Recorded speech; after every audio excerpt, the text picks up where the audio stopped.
Selamat pagi teman-teman, hari ini kita akan belajar tentang kualitas jasa. Pertama-tama kita lihat 3 kelompok produk dulu ya. Menurut Griffin, produk dapat diklarifikasikan menjadi 3 kelompok. Yang pertama, barang yang tidak tahan lama atau non-durable goods. Barang ini adalah barang berwujud yang habis dikonsumsi dalam 1 atau beberapa kali pemakaian. Umur ekonomisnya kurang dari 1 tahun. Contohnya minuman, kaleng, pasta gigi, dan sebagainya. Lalu yang kedua, barang yang tahan lama atau durable goods. Barang ini umur ekonomisnya lebih dari 1 tahun. Ya, bisa berupa TV, mobil, lemari, ya, dan sebagainya. Lalu yang ketiga, jasa atau services. Merupakan aktivitas manfaat yang ditawarkan untuk dijual. Misalnya jasa pengiriman barang, jasa transportasi, dan sebagainya. Oke, sekarang kita lihat definisi jasa ya. Jasa itu memiliki banyak arti ya, mulai dari pelayanan personal sampai jasa sebagai suatu produk. Ya. Ini saya hanya ambil 2 dari buku ya. Menurut Kotler, jasa sebagai kinerja yang dapat ditawarkan kepada pihak lain yang pada dasarnya tidak berwujud dan tidak mengakibatkan kepemilikan sesuatu. Itu Kotler ya. Lalu Huriati, jasa adalah seluruh aktivitas ekonomi dengan output selain produk dalam pengertian fisik, dikonsumsi dan diproduksi pada saat bersamaan, memberikan nilai tambah dan tidak berwujud. Cukup banyak sebenarnya, masih ada buku-buku yang lain yang mendefinisikan jasa. Oke, sekarang kita lihat karakteristiknya. Kotler menyatakan bahwa jasa memiliki 4 karakteristik yang membedakan dengan barang ya, atau produk ya. Yaitu yang pertama, jasa itu tidak berwujud atau intangibility.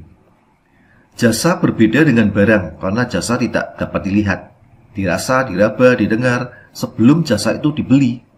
Ya. Jadi jasa baru bisa dinilai setelah konsumen membeli atau menikmati. Ya. Misalnya tadi jasa pengiriman barang, ya, baru bisa merasakan kalau barang itu sudah datang.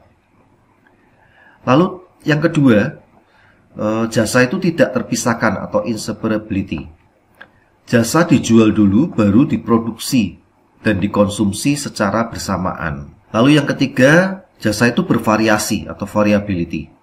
Jasa bersifat sangat variabel karena merupakan keluaran non baku, artinya banyak variasi bentuk, kualitas, dan jenis. Lalu yang keempat, jasa itu tidak tahan lama ya, perishability. Ya, jadi jasa merupakan komoditas yang tidak tahan lama dan tidak dapat disimpan. Oke, lalu klarifikasi jasa menurut Lovelock. Ya, ada 7 kriteria. Yang pertama, segmen pasar. Berdasarkan segmen pasar, itu jasa dibedakan jasa bagi konsumen akhir.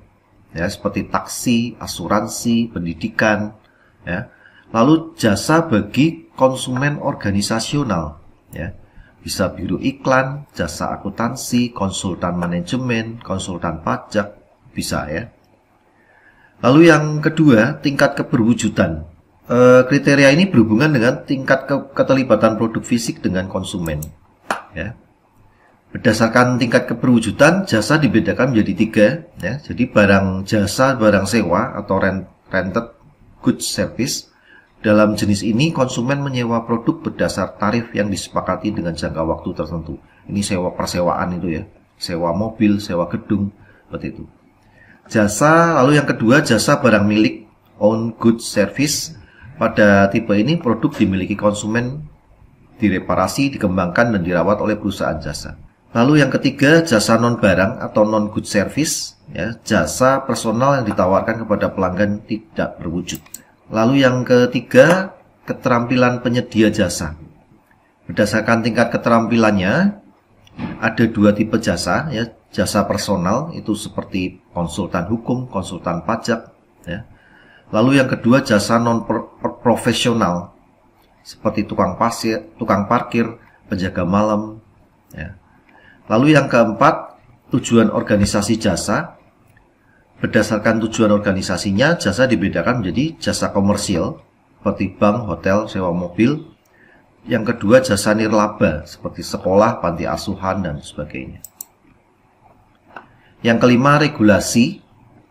Dari aspek regulasi, jasa dibagi menjadi jasa terregulasi seperti angkutan umum, jasa pialang, lalu jasa non-regulasi seperti jasa makelar, jasa boga, kos, dan sebagainya. Yang keenam, dilihat tingkat intensitas karyawan. Ya.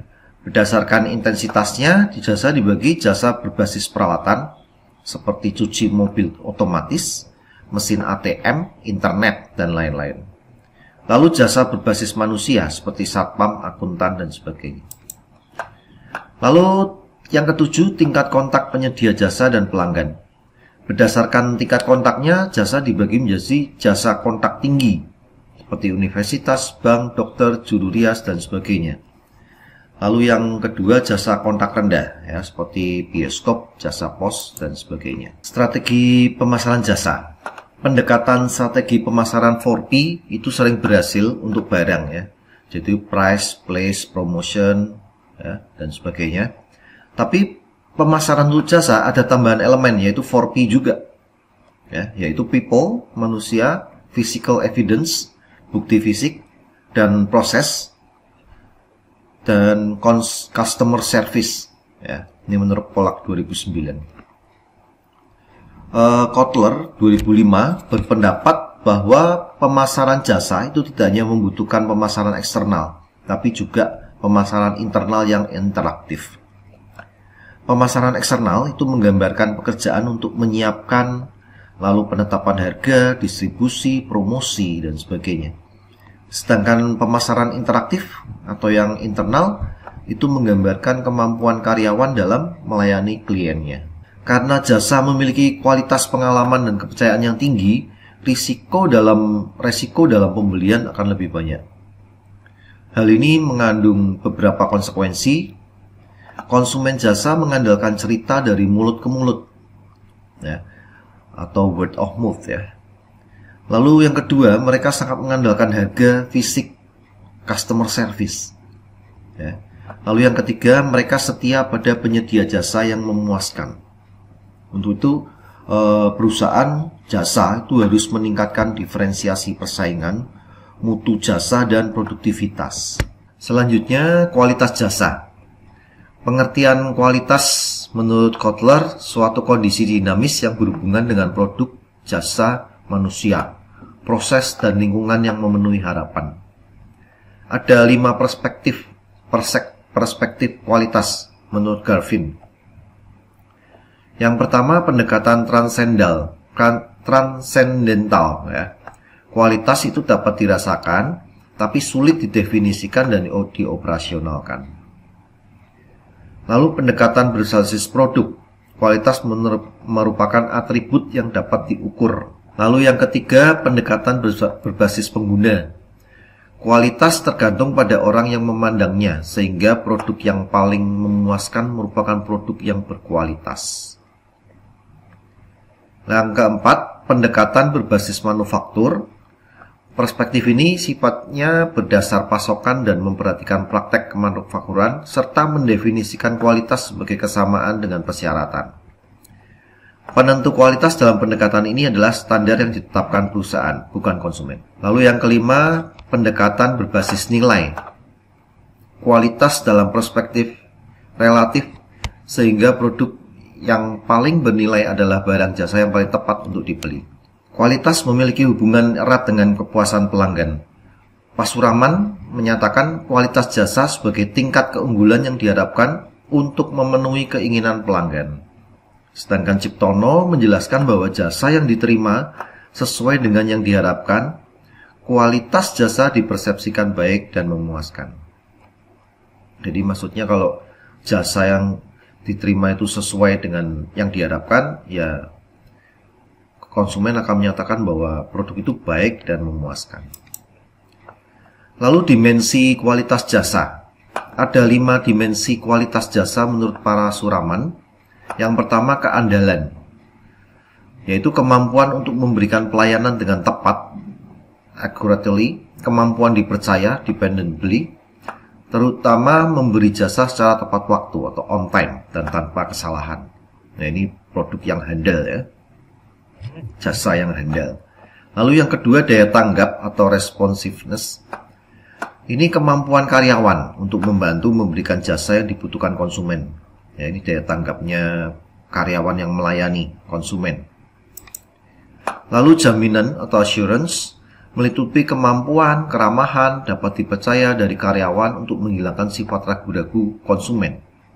Ya, jadi ini karyawan harus mampu memberikan penjelasan, harus sifatnya ramah, lalu bisa meyakinkan konsumen agar konsumen tidak ragu dalam menggunakan jasa. Lalu yang keempat, empati. Ya, ini maksudnya sikap karyawan untuk memahami kebutuhan dan kesulitan konsumen, lalu mampu berkomunikasi dengan baik. Ya, ini karyawan lagi ya, bagian yang frontliner mestinya, bagian depan ya. Lalu yang kelima, produk fisik atau tangibles. Tersedianya fasilitas fisik, perlengkapan, sarana komunikasi yang harus ada dalam proses jasa. Oke, itu saja materi hari ini. Selamat ketemu di pertemuan selanjutnya. Selamat pagi.